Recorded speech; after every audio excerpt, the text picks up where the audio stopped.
Well, welcome. My name is Troy Lanigan. I'm the president of the Canada Strong and Free Network. Welcome to February's exchange call. First and foremost, we could not do these calls without a sponsorship. So a very special thank you to our sponsor, the Modern Miracle Network. Before we start today, I want to do a public service announcement, a plug for the Canada Strong and Free Networking Conference. That's formerly the Manning Networking Conference. We're back in the nation's capital, back in person. The date is May 5 through 7 of this year at the Shaw Centre in Ottawa. So we're featuring a super early bird registration rate of $299. That won't last for long.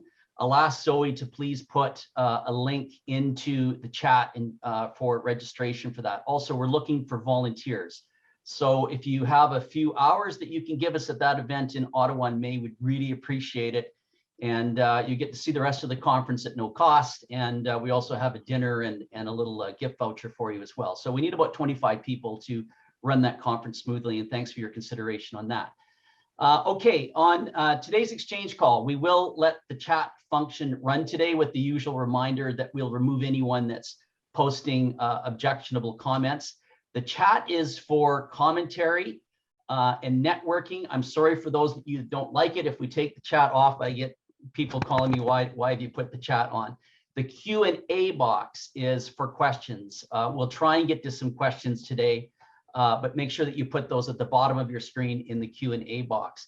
Our friend Colin Craig from secondstreet.org is joining us today to monitor the Q&A box. We'll be coming to him later in our exchange call today. Second, if you have suggestions on future topics, please connect to me through our website or email me directly at troy@canadastrongandfree.network. Again, I'll ask Zoe to put that email address into the chat.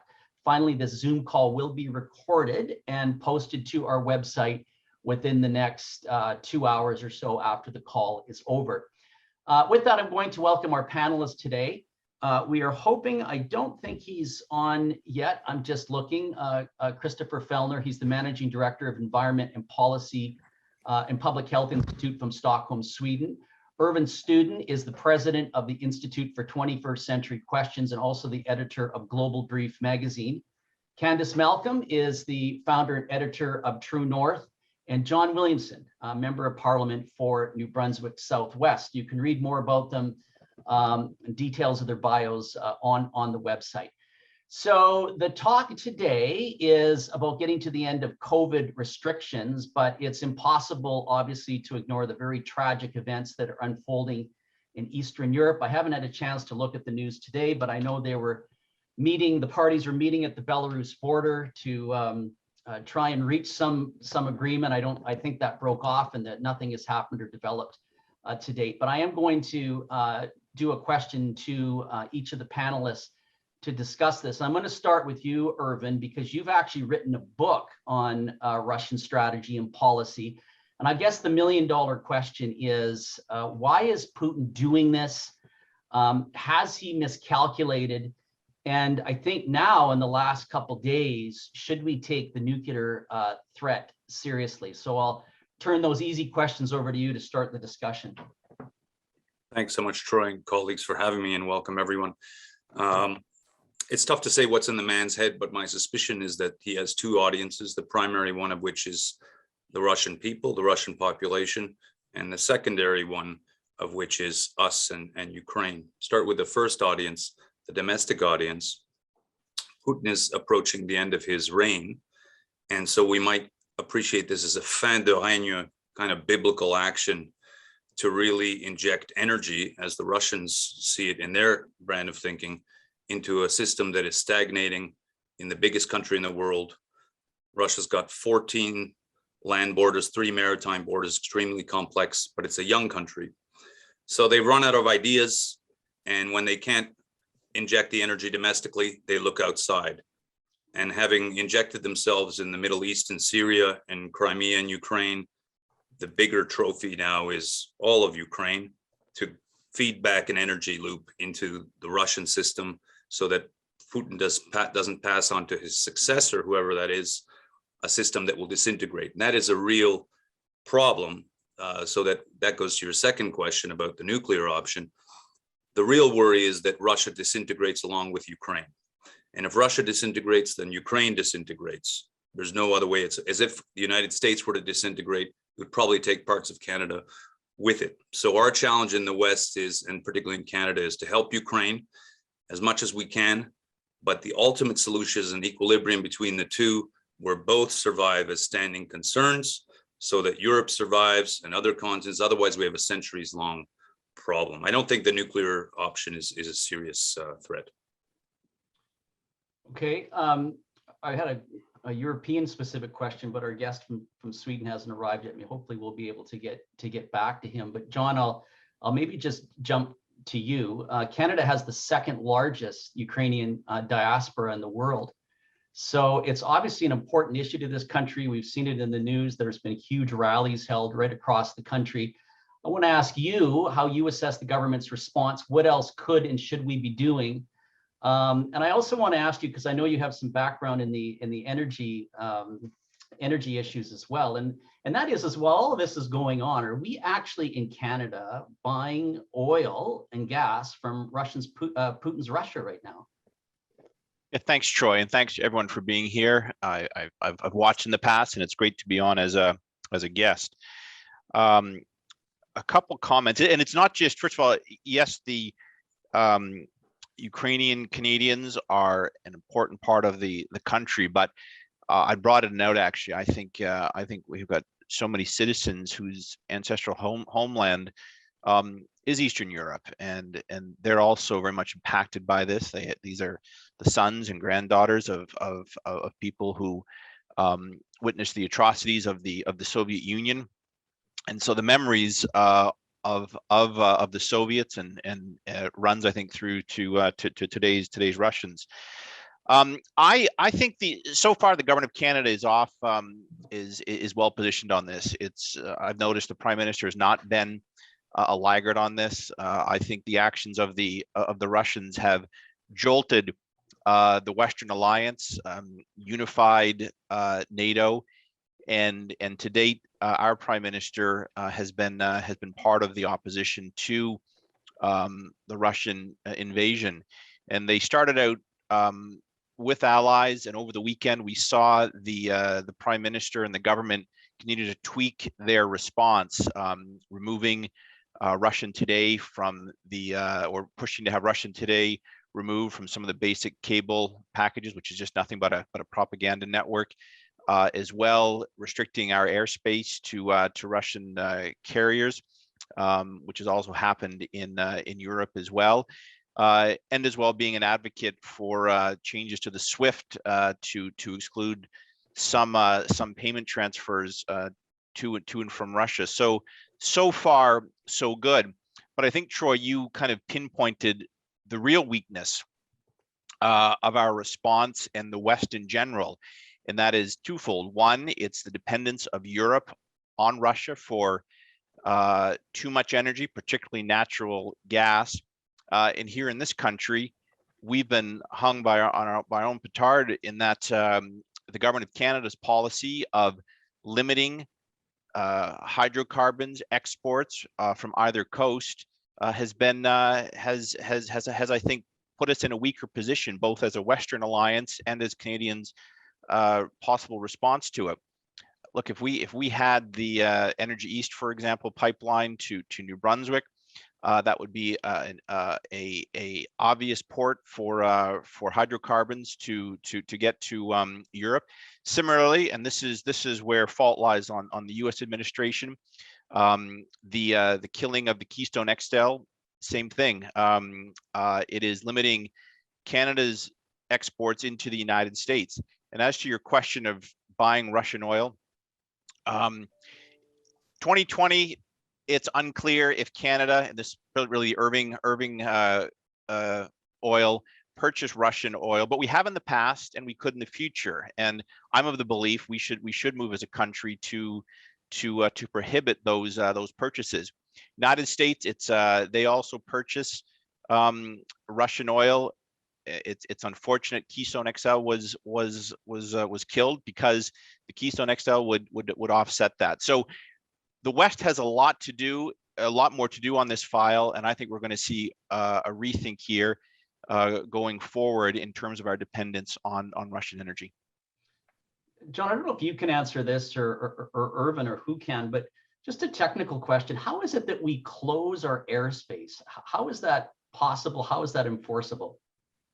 Well, we just don't allow flights to enter our airspace from Russia. In fact, just a funny story, when Prime Minister Harper was in office, at one point, the Cubans had done something to irritate the Western Alliance, and they were in the process of sending a plane back from Europe. They were going to refuel in Gander, and the Prime Minister said, no, you're not.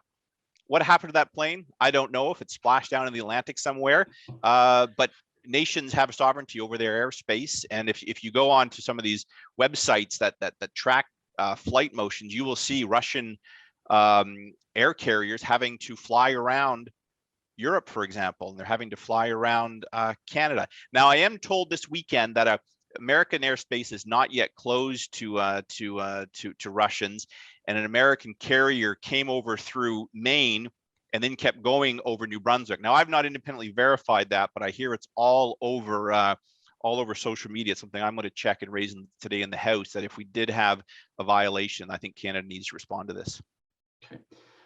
Candace, I'm going to jump to you now. I'm going to ask you this a few times during our call today, but you obviously you follow the news closely, and you've been following the news around this conflict. And I wonder what your observations are of the news coverage that we've seen coming out of Ukraine. I mean, it's been remarkable to watch almost 24-hour coverage of some of this activity going on the ground. But I'm curious on your observations watching the news coverage and the commentaries. Sure, absolutely, Troy. First, thank you to Troy, Colin, Zoe for organizing this event, and congratulations. Every time I come on one of these things, it's getting bigger and better. So congrats to you. And thank you to Irvin and John for being on the panel. I'm going to take issue with one thing that John said, which was that he thinks that Canada should ban RT. Look, if I'm looking at the media coverage of what's going on in Ukraine, one thing that's patently clear is that it's totally one-sided. They make it seem like it's very black and white, Russia bad, Ukraine good. And we've lost our ability to tell a complex story, to share nuance, to look in a balanced way. And also, I mean, look, we're looking at a conventional war in an era of digital media, social media, and heightened propaganda. In 2015, when ISIS was waging war across Syria, we were warned and we were told, look at the sophisticated use of propaganda by ISIS forces. They're sending out one-sided accounts. Their savvy social media is being used to convince people that ISIS is a glorified cause and causing foreign fighters to come to ISIS. And we were warned about that. We were skeptical about it. We used a critical eye. This time around, I'm seeing unbelievable hoaxes being propagated on social media that are being shared as fact by mainstream blue check verified people. I mean, it looks like the whole story out of Snake Island was possibly fake. The idea that there was 14 Ukrainian soldiers that died an honorable death defending a small island, and then it turns out that perhaps that wasn't the case at all. Lots of footage that just patently, when you look at it on its face, it seems impossible, like a little 10-year-old girl chasing after a Russian soldier trying to punch him, or Ukrainians and Russians jeering back and forth over a stalled tank. A lot of this stuff should be viewed skeptically. And I'm concerned in general about a media that is incredibly one-sided, incredibly self-righteous about the idea that they own the truth, that there's no other stories aside from what they're saying. And so, on this exact same day as Justin Trudeau ended the Emergency Act, suddenly the media that for months, weeks, if not months, 6 weeks, we saw them propagating untrue storylines about the Canadian truckers, pushing liberal propaganda, telling us things that were blatantly disprovable just by watching social media. That exact same media machine and government machine shifted their focus. And it's very hard for people who are observing, who are very skeptical of the CBC and CNN, to suddenly take their their stories at face value and say, okay, this is we're all on the same team now. Let's all go along. Look, I'm not saying that the Russians are good. I'm not saying that RT is, I'm not disputing the fact that RT is a propaganda network. I'm just saying that there's lots and lots of propaganda on both sides. And I think that we should trust Canadians to go out there and get their own story. Maybe there should be a little disclaimer saying this is Russian state television, in the same way that there should be a little disclaimer on the CBC saying this is state media as well. Take it with a grain of salt. But generally speaking, I think that the more reports, the better. We should bring critical thinking back into the discussion. It's not all black and white. I had a story yesterday. I spoke to sources on the ground in Kiev, talking about the chaos that is ensuing from giving civilians automatic weapons, and many of them are using them to loot, to create a sort of a vigilante patrolling in their own neighborhoods, or releasing prisoners from prison who had armed combat experience. Look, if you take a criminal who's in jail out and let them out of prison and give them a gun and say, go police, go join this war, do you think that criminal is going to go fight the Russians, or do you think he's going to go back against whoever he has a personal vendetta with that landed him in jail? I mean, there's definitely chaos on the ground in Ukraine, and I would really like to just be able to have more stories and more critical thinking, more of a discussion, and not have a default to censor people that are pushing opinions that we don't like or we may not agree with. Right. Thanks for that, Candace. Always challenging. It's great comments. I want to respond to that very quickly. Okay. So look, when the problem is Russian today is available as at least in Ottawa, it was as a basic lineup, which means I get my basic cable and it's there. I have to pay $7 a month if I want CBC News World, $4 if I want Fox News, but the Russian today was there as a general first run choice. So to me, that was the wrong that was the wrong platform to have as a news network that is there without a choice, and others are not offered unless you pay more. Irvin, you wanted to come in on this too. Yeah, I'll just maybe add a little bit of nuance, a couple of points. My latest book is on Canadian strategy, so it dovetails nicely on the one on Russian strategy. We need to understand that Ukraine and Europe and Russia are not to our east. Russia is directly north of us, and there are two Arctic giants this century, whatever the result and causes of this conflict. Two Arctic giants are us and Russia. We control 75% of the Arctic, Russia 50%. The territorial distribution is one thing, but the demographic distribution is in our disfavor. The Russians have 2 million in the Arctic, and we have 115,000, which is the size of Ajax, Ontario. We have no assets in the north. So all of our rhetoric and our energy is to the east of Europe rather than to protect our own territory and to provide for our own future. That's the mental map that we ought to react to as we think about this conflict. Even more important than our interest in Ukraine or Europe is our own north, and that's very imminent. Second point is, how will this end? If it ends in a mediated conflict, I think I've advised that it won't be us who mediate, it will be an Asian country, because Asia is neutral as between NATO and the CSTO, the post-Warsaw Pact Security Alliance. And that will be a country like Israel, which has just, I think, offered to mediate. And they'll need to be peacekeepers. So peacekeepers would also come from a neutral Asian country that's respected in both Kiev and Moscow, and that might be a country like India. So watch for that. I think beyond supplying Ukraine and humanitarian corridors and immigration, all important, we need to push in favor of an imminent diplomatic settlement. And we're not primaries in that, but we can support that. Irvin, speaking of, I know we want to get to COVID, but I can't resist this question. Our Swedish friend's not on, so we've got a little bit extra time. But you mentioned Asia and the question of China. I want to raise. They're fairly quiet in all this. I don't know if they're going to come out and condemn the Russian invasion or not. We're watching this carefully. There's been some interventions in Taiwanese airspace we saw when this first broke out. What are the thoughts? Maybe I'll start with you, Irvin. What are the thoughts in terms of where China's at? China's sort of watching this, and our eye is on the Russian ball right now, but obviously there's a lot of issues that into the geopolitical world that concern China, which are probably of greater concern to our interests here in Canada in many ways. Well, we have an interest in China as well, and they have an interest in us. That's for a larger picture. With respect to this conflict, China is too clever to condemn rhetorically. They'll watch, and they have a watching brief. They obviously trust the Russians more than they do us for a variety of reasons, but they also have a historical distrust of the Russians, as do the Russians of them. And they'll play the cards depending on how things evolve. One strategy might be to let the Russians and the West just erode each other, and then China comes out the victor, consolidating a strong position post-COVID anyway. So that's, colleagues, that's strictly amoral analytics. I don't start with the moral lens. If you want to talk about the moral lens, we could talk about that as well. One thing that we must understand in our relationship, Canada vis-a-vis China, is that we are very close to China. I'm talking about geographically. If you look at the map, Victoria, Whitehorse, Inuvik, and Yellowknife are all closer geographically to Beijing and Shanghai than is Sydney, Australia. So much like with the Russians, we're going to have a very, very proximate relationship with the Chinese one way or another. It might be tense, it might be friendly. I imagine it as being very complex, but we're going to have to reckon with that.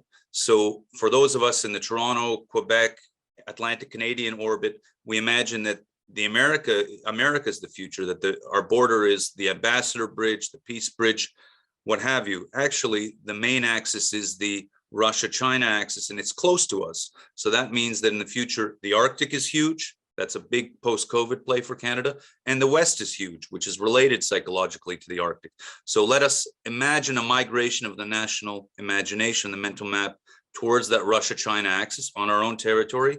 It suggests a very interesting but precarious future for Canada. John, do you want to speak to that? Yeah, so I think China is watching this, and I suspect, like the rest of the world, they have been, well, in our case, heartened, but in China's case, perhaps perplexed by the Western response to what's happened in Ukraine. Look at how Germany has responded to this. Reuters is reporting they're looking now at extending the lifespan of their nuclear reactors. They have, over the weekend, they boosted their defense spending to 2% of GDP. I mean, they have basically thrown out the legacy that Merkel left that country, and are now engaging with the Russians in a way that is a total about face.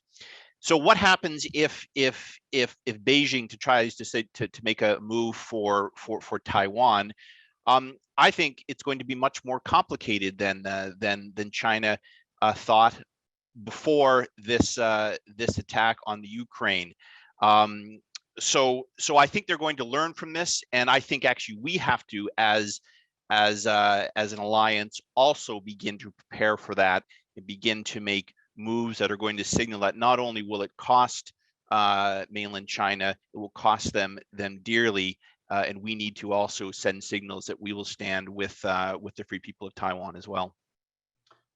Candace, did you want to come in on that?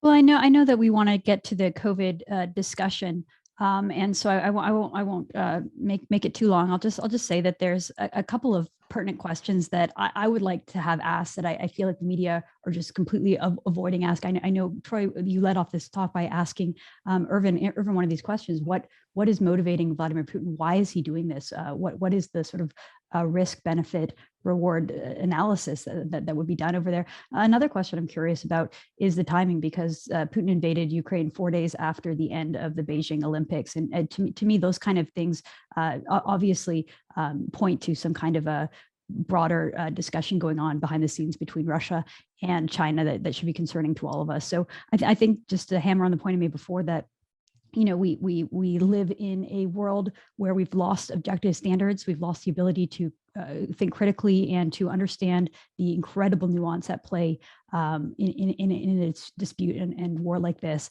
And I would like to see more questions, more discussions. And again, I appreciate the opportunity to talk about it today. Okay, thanks, Candace. Okay, we will jump to COVID. That's where we started to talk about all this. But thanks for jumping into that topic. I think it's important, and obviously it's difficult to ignore right now. So we're going to talk about getting to the end of COVID restrictions here in Canada. I'm going to start off with you, Irvin, just asking where Canada is at right now relative to other countries in the world.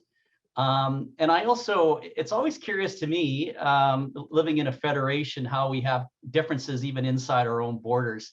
It's always said that, oh, we have to follow the science, but the science is completely different. And I live in British Columbia. The science is completely different depending on what side of the Rocky Mountains you live on.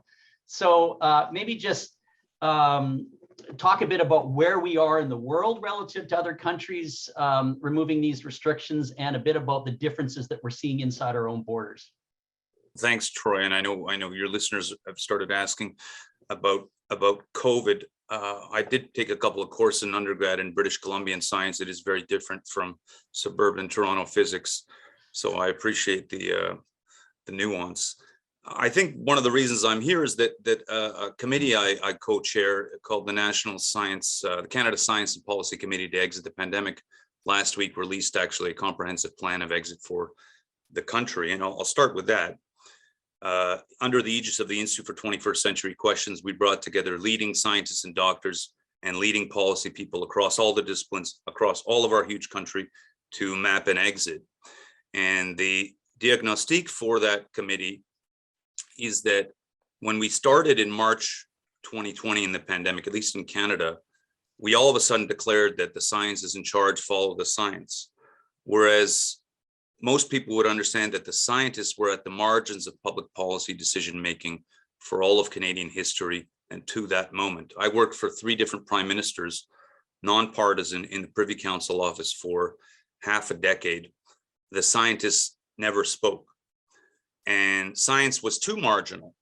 All of a sudden, it took pride of place. It had monopoly and veto power over all policy decision-making for 2 years and continues to be so. The problem is, of course, that the scientists, the scientific class, starting with our doctors, are clinically excellent. They're excellent scientists, but to be direct, and I've told them as much, they stink at public policy. Public policy is its own craft. At the same time, the public policy specialists in our country, the economists, the social scientists, the education specialists, have limited literacy in science. So you had a total divorce of disciplines, but the scientists were doing decision-making in education, economics, in border policy, national unity policy, social policy, way beyond their ken. So in this committee, we turned on its head this idea of follow the science. The science must input into a policy synthesis, but COVID is not a research project. And to your question about how others have treated it, the ones who have done better, and there are many, did not treat COVID as a science research project. They understood that COVID is an input amongst many other systems that need to be managed in a complex country with proportionality. So in the committee, we bring back that proportionality back together. It's a policy lead, and properly science feeds into it. So science is followed as an input, and it is not the virus is in charge. Other countries that have done better had a systems understanding of the problem. And that is what I want to impress on your distinguished audience and our listeners here. COVID is not the center of the world, never was the center of the world, never will be. It is one of many phenomena that are affecting our society. We actually have 8 systems crises in the country, 8. And COVID increasingly becomes the minor one. What are they? COVID public health, non-COVID public health, the economy and business, education, catastrophe, I want to speak to it in a second, national unity, deteriorating social fabric, and international weakness. All of these are COVID and pandemic caused national crises. And when I mean system, we must imagine 8 balls in the air at the same time in Canada, because it's a huge country with regional differentiation across the 2nd largest country in the world. If any of those systems collapses, it causes more death in total than COVID could ever have. If the economy collapses in total, we're dead in huge numbers. You see that in Ukraine now, or you could see it in Russia.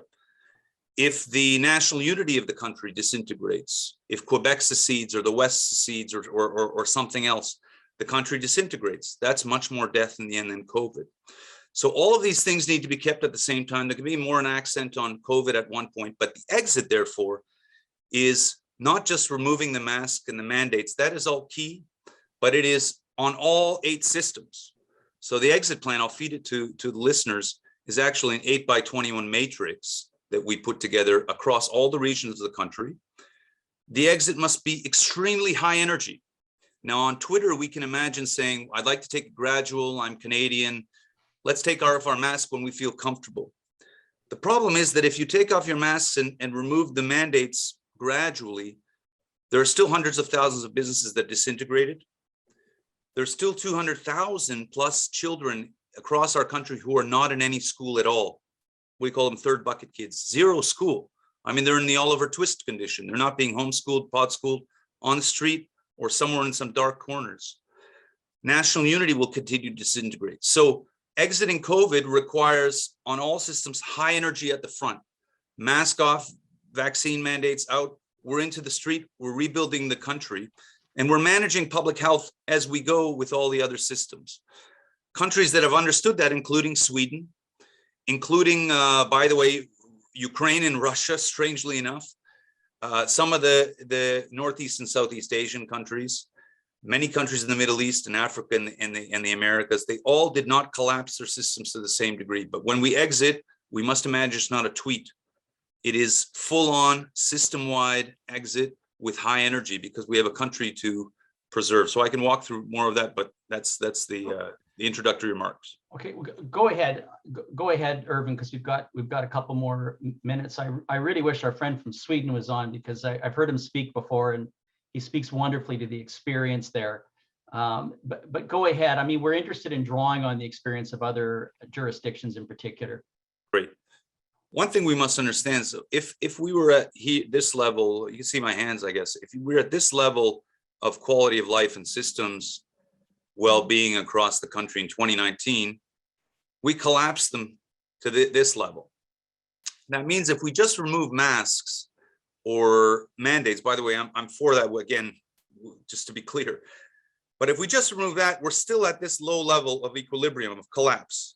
So to get back even here to 2019 standards, we need huge energy. Now that's counterintuitive because here in Ontario and in Quebec and in Alberta and a little bit less, but of course in Atlantic Canada even more, steady she goes, let's gradually do it, safe exit. But the problem is safe exit from COVID means that we confirm the continued collapse of all these other systems. A business that is on its last legs cannot wait for a slow exit from COVID on its own.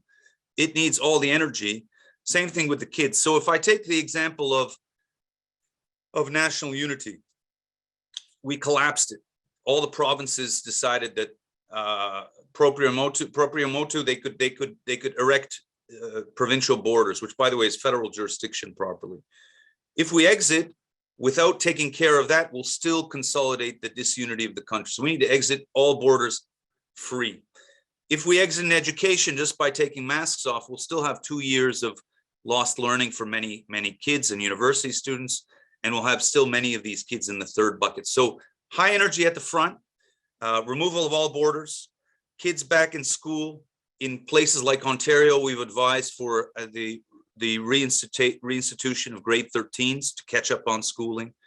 On business, full opening, but not more than that, guaranteed loans for a number of sectors, grants for a number of other sectors, huge infrastructure and transportation spending at scale, and not because of the private public sector dichotomy, but because only the public sector has the money right now. It needs to inject in order to get going to feed the private sector. And so on. I think we'll have a national walk for youth on April 3rd to reimpose the physical. For those who are interested, strangely enough, I actually think, and I've given them some thought, that the war in Ukraine actually signals the end of our pandemic. And hear me out, for two reasons. One, because it makes us realize finally that our misery over the last 2 years ain't much. So that's the first thing in proportional and systems terms. And the second point is it reimposes the physical. A key part of the exit for Canada is to reimpose the physical. Out of the Zoom rooms, off Twitter, off Facebook, in the physical world, meet in person, all the doctors back, in the physicians back to patient to patient, patient to physician care, all the civil services critically back, businesses back in person. War is done in the physical. the invasion is in the physical, and so too will our exit be in the physical. It will help us understand that the pandemic is both psychologically and epidemiologically, for all practical intents and purposes, over or endemic. Okay, thanks for that, Irvin. I'm going to jump to Candace now. Still hoping her friend joins us here.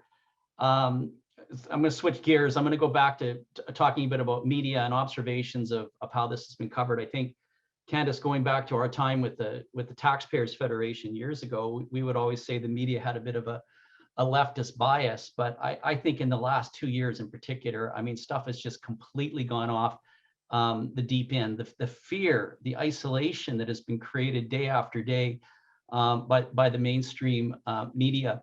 And then increasingly, anyone who questions the orthodoxy or what is deemed as truth by the state. But I think the worst thing I have seen maybe in my lifetime is this recent doxing of donors who donated to the truck protests, garnering private information illegally and then almost gleefully putting it out there. These people being harassed by people in the media.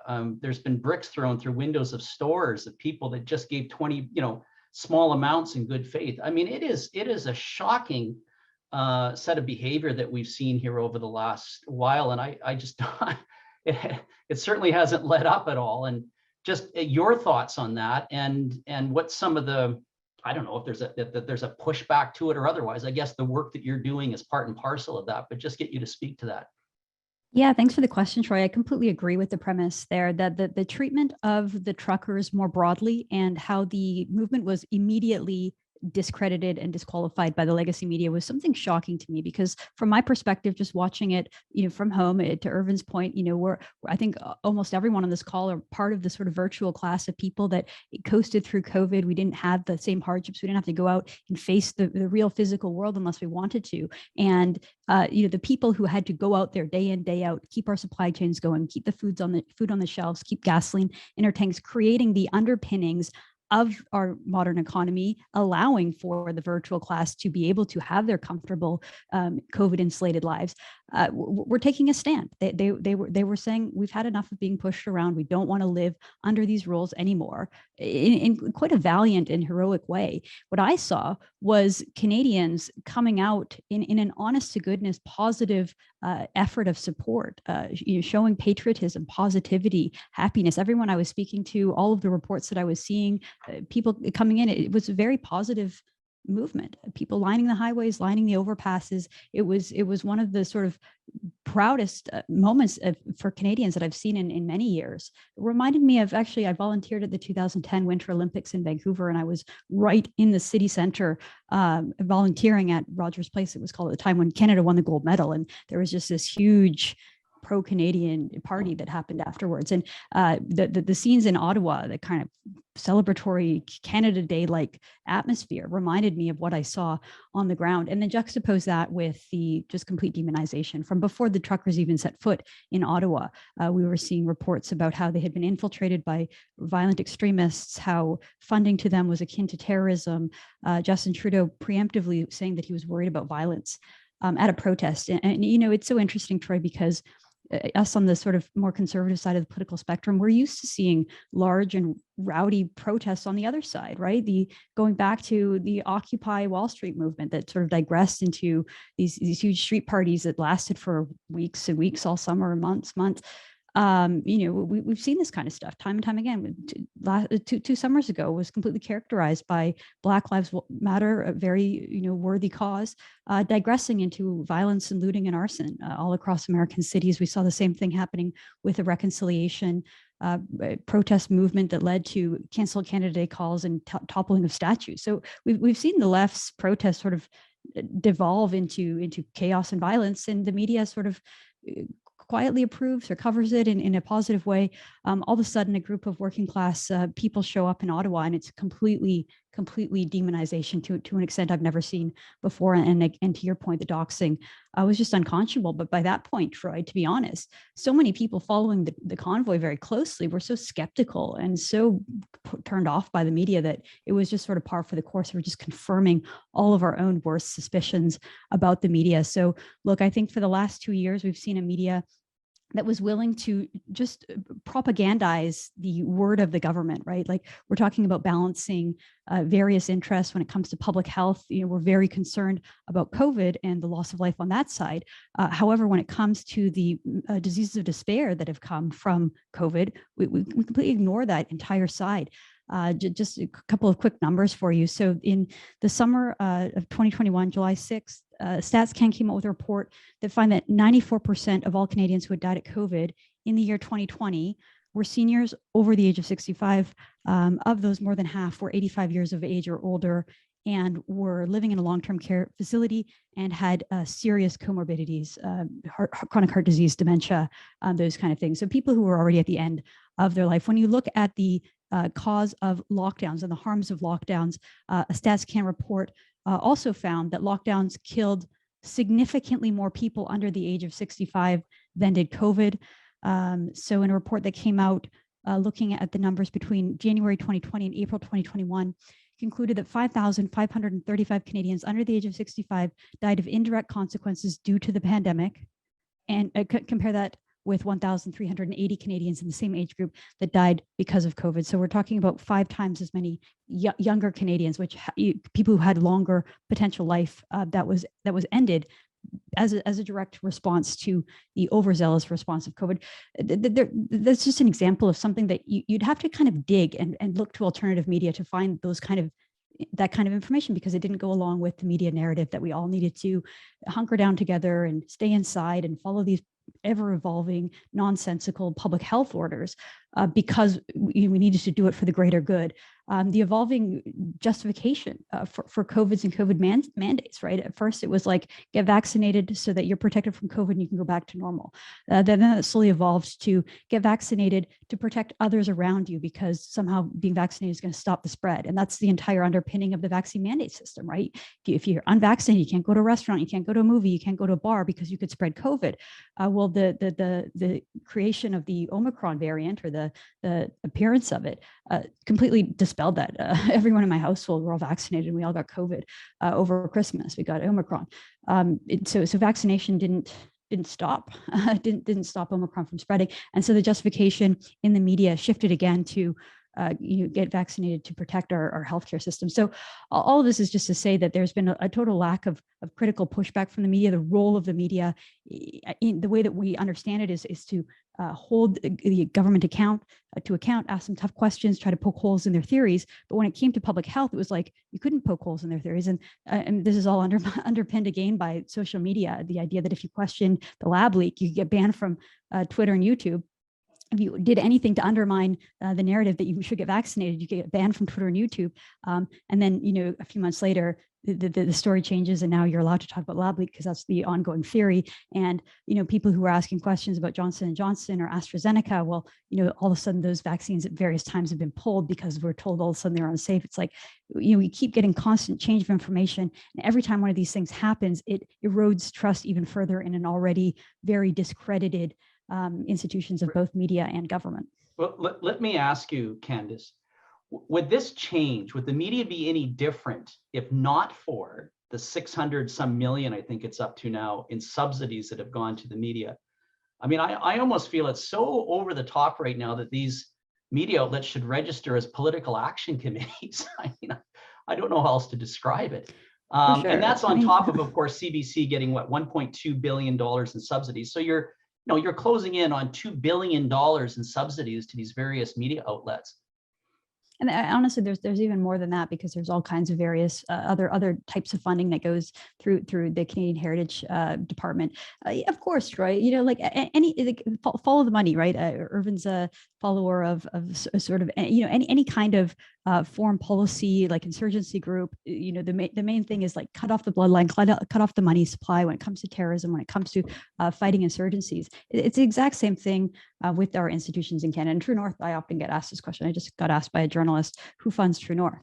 It's like, people are interested. They want to know who's funding this stuff because it could lead to biases in your coverage. Well, in this exact same regard, yes, getting money from the government will change the way that you cover things. And I've heard anecdotally, I spent a lot of time working at Post Media, and I hear anecdotally that stories do get killed, not just from colleagues in Post Media, but other outlets. Like sometimes they don't chase a certain storyline, or they kill the story because they don't want to bite the hand that feeds them. And I think that's a major problem.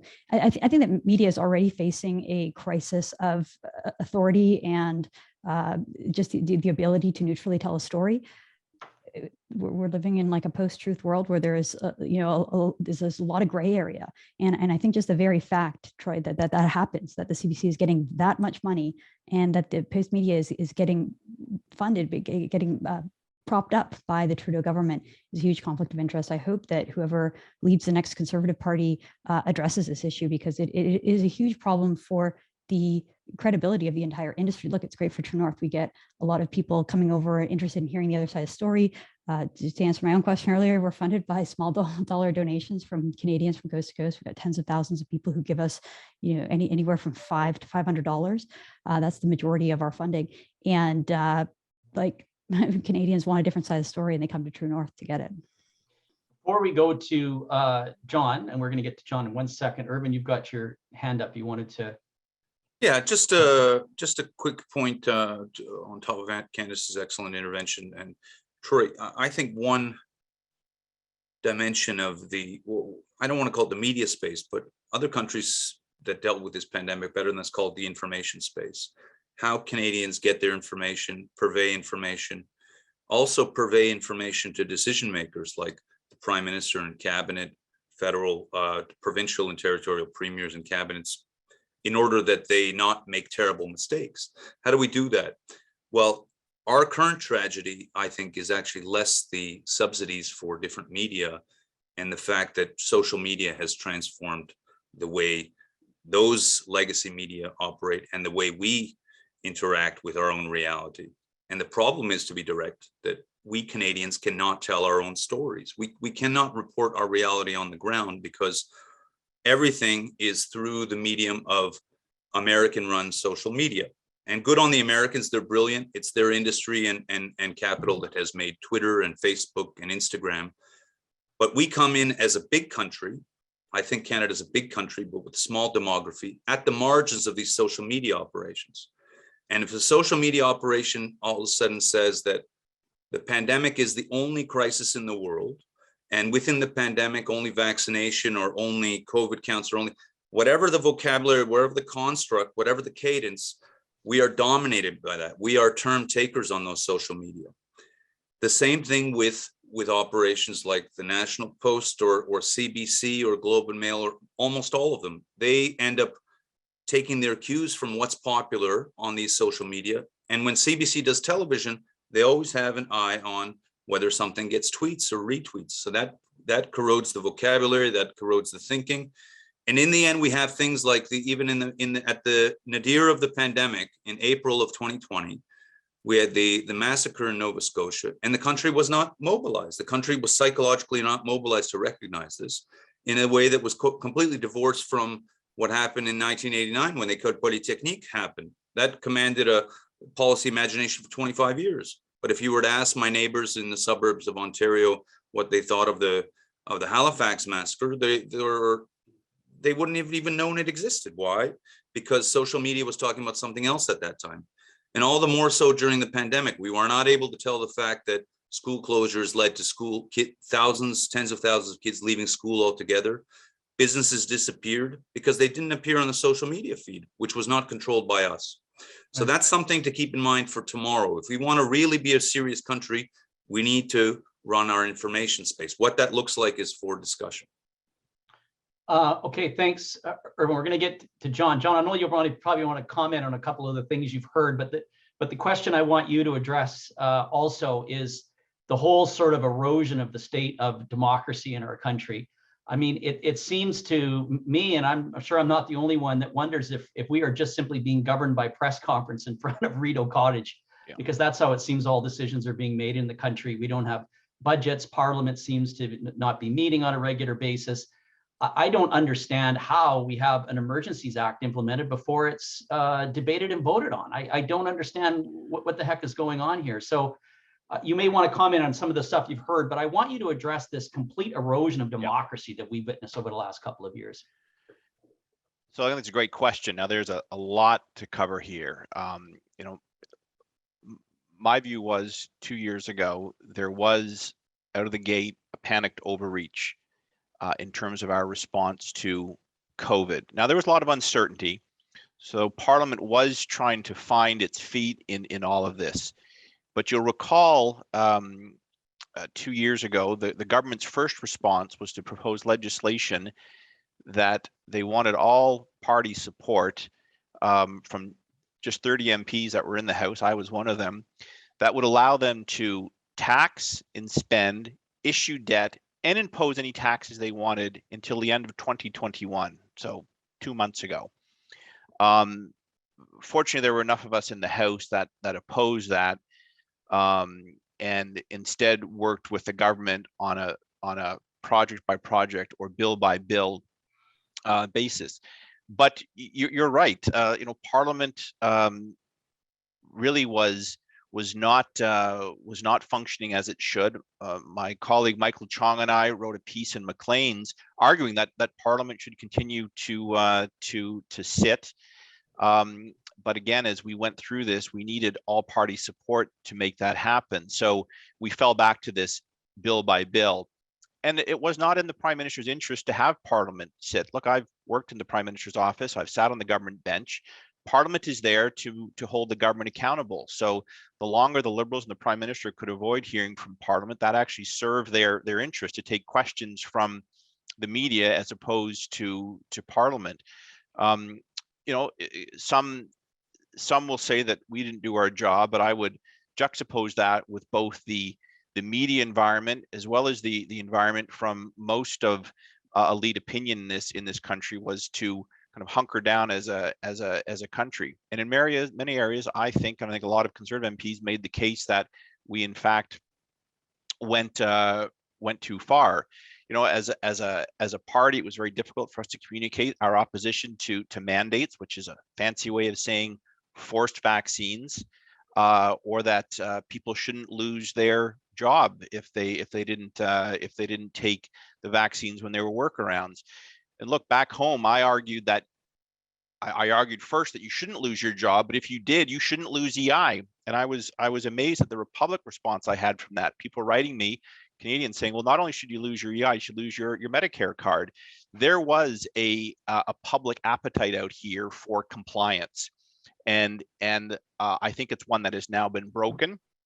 And something that Irwin said, I mean, he's right. There was kind of this push across the country for different responses. I think governments responded differently.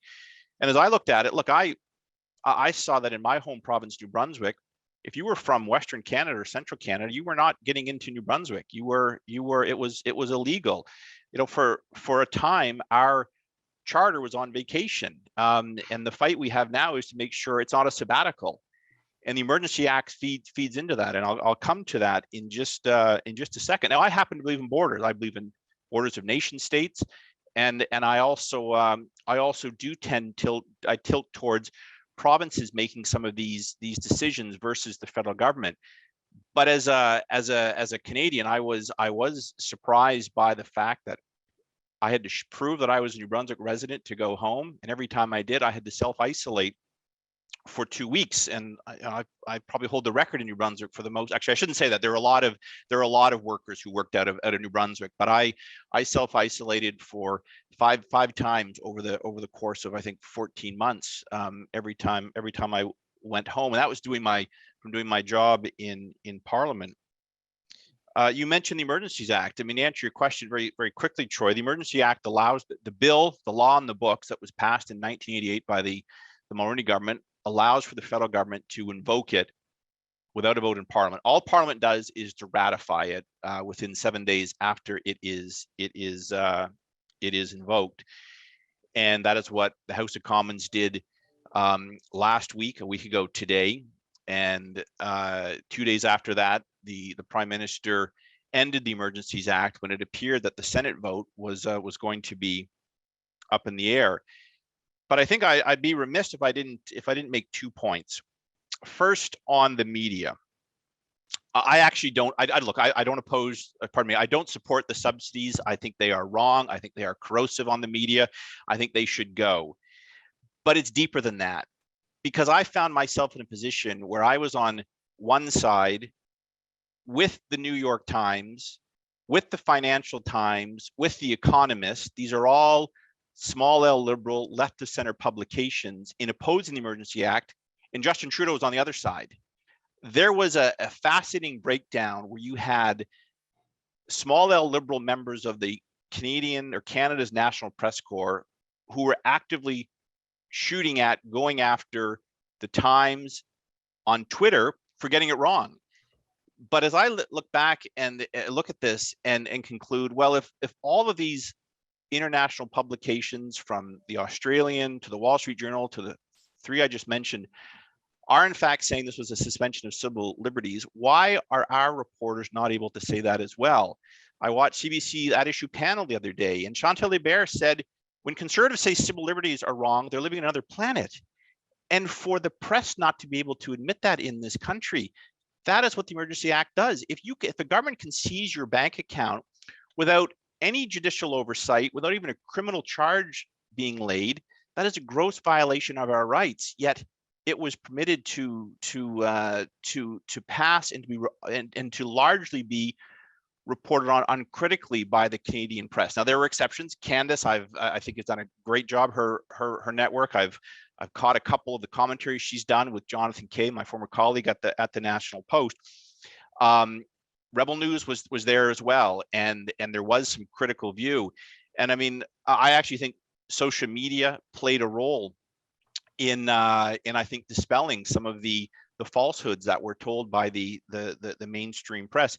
And I'll leave you with kind of broad three broad observations from the protest. One, the media thought this was going to be a January the 6th event, and it wasn't. It wasn't violent, and it was not the uprising that many of them had predicted. In fact, I think just the opposite, to echo what Candace was saying. It was largely a peaceful civil disobedience. Was it unpleasant for people in Ottawa? Absolutely. Was it an occupation? Yes, it was. But you know what? I walk through it every day coming to work. And you know what I saw there? I saw a lot of the types of people that I represent in New Brunswick Southwest. These are truckers and ordinary folks who just had enough. My last point is, I think the truckers won. We're now seeing COVID restrictions falling across this country and even around the world. And I think in this country, where the response to the protest was at first a suspension of civil liberties and a crackdown like we'd seen nowhere in the West, in the end, we now see governments rushing to end these COVID restrictions. And I hope it continues. It's not going to go away overnight. We're going to have to keep fighting. But I do actually think the truckers played a role in that. And even today, we're seeing protests that continue across the country. Thanks, John. Some good stuff there, John. You know, your party's looking for a leader. Hey, we're gonna go to Colin Craig. He's been watching all the comments. He's been watching the chat. Colin, we're right near the end, so we're hoping that you have a great question to. We'll just do a roundtable with the panel, sort of a final question for everyone to end our exchange call today. Sure. So as you can imagine, there's a lot of strong views on this topic and a lot of good questions that came in, but there's one that a couple people raised, so I'll put that one to the panelists. And that is, people want to know about the mistakes that governments made and what's being done to make sure they don't happen again. People want to know about what kind of strategies there are to make sure these examples of government overreach do not occur again. Who do we want to start with? Irvin, go ahead. Try to keep it to a minute each, so we can wrap it up here on time as we promised. Many mistakes, mostly mistakes, because we have very limited experience compared to even countries like Sweden with systems-wide catastrophes. And this was, colleagues, a very small catastrophe compared to what could come and compared to what other countries have endured. First mistake that I would like to rectify forever: thou shalt never close schools, ever. I mean, ever. Unless the Russians are about to invade or someone else is about to invade. And even then you question. Do not close schools, because now we realize that as soon as you close schools, catastrophe obtains. Kids literally leave school forever. And that is something we'll have to reckon with for the next 20, 30 years. Secondly, if you lock down a society, you take out the energy of a society, the party locking down the society must provide the compensating energy. So it cannot be that you close business and then you retreat to your Zoom room. The Premier and the Prime Minister are not just representatives of the regular Joe or Josephine. They must come out full energy. And that's what societies in Northeast Asia, China, Japan, South Korea understood. When the business closed, go see them, give them money, give them supply, give them sustenance, because otherwise they disintegrate as well. The final point is that while we're a democracy, a longstanding democracy, we were not, for all practical intents and purposes, democratic during the lockdowns. Why? Because we didn't have the feedback to power. It was people in Zoom rooms giving decrees about societies they didn't see. We have to make sure that the feedback mechanisms to correct those mistakes are active, and that the people are always searching for the reality on the ground. Okay, let's jump to John. Let's go to John next, and we'll finish with Candace. So that's, I'm not great with the crystal balls, but look, I worry that on the Emergencies Act, the move by the Prime Minister has actually, there's a risk of it being normalized, that it'll be used again. The bar that was set was exceptionally low to invoke the Emergencies Act. Now there's going to be a parliamentary review as well as an inquiry, but you know, I think politicians tend to seize on precedent, and going forward, I worry that it could be used again, because I think the bigger problem here is not politics. I think it's actually it's a class divide. There are those who sit in the front row who have the microphones and the ability to make decisions, and largely went through the pandemic from their living rooms or homes on Zooms. And then you have the folks who across this country managed it as best they could until they had just said enough. So while I think our institutions serve us well, and look, I believe election results matter, and the Prime Minister won with 32% of the vote. That gives him the right to govern. As Conservatives, we're going to have to do better, both to either deny him that government or win ourselves. But at the end of the day, it comes down to Canadians, whether they're going to accept the use of the Emergencies Act. I think the poll numbers are mixed on that right now, and I think over time, history is going to judge the government harsher than the current class of media pundits. But you know, I really think it comes down to a vocal and active citizens across this country who will hold government and politicians accountable. Thanks, John. And I hope that the Conservatives do form government, that you have the courage to end these media subsidies. I really do. Candace, we'll all right, finish with you. Okay, I'll try to wrap it up briefly, because I know we're already a few minutes over. Look, I think that one of the scariest things that's happened in COVID is seeing my fellow Canadians just completely at war with one another. Like the way how uptight people are, that the experiences that I see, the way people communicate with each other, both on social media, but increasingly in real life too. Like I've witnessed disputes in Hudson's Bay between a store clerk and a shopper in the grocery store. I think people are wound up really tight. And to John's point about how people wanted the suspension of civil liberties, they were cheering on the vaccine mandates and excluding people from grocery stores and soup kitchens if they were unvaccinated.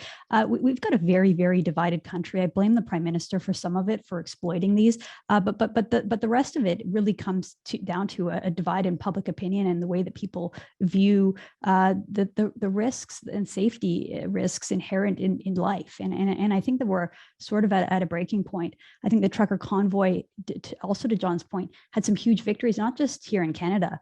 Troy, you started out your comments asking why the Rocky Mountain was a divide between whether or not you had to have a vaccine mandate. Well, so is the 49th parallel, right? Even in blue states, we see them dropping mask mandates in schools, dropping vaccine requirements, dropping indoor mask requirements. And I think a lot of that had to do with them seeing a blue collar uprising in Canada, not wanting the same sort of fate in their own country. So I think things are starting to swing, but Canadians need to be we need to fight, and we need to ensure that not just the Emergencies Act, but so many of the norms that were expanded and used throughout COVID, that governments don't regain that power, that they don't have the power to just arbitrarily choose to lock us down because hospitalization or case numbers hit a certain threshold. So I think we need to be having a lot more of these conversations, pushing back a lot, to a point Irvin made earlier, a big sweep and just get rid of everything in all one fell swoop, ripping the Band-Aid off. Let's do it now, and let's make sure that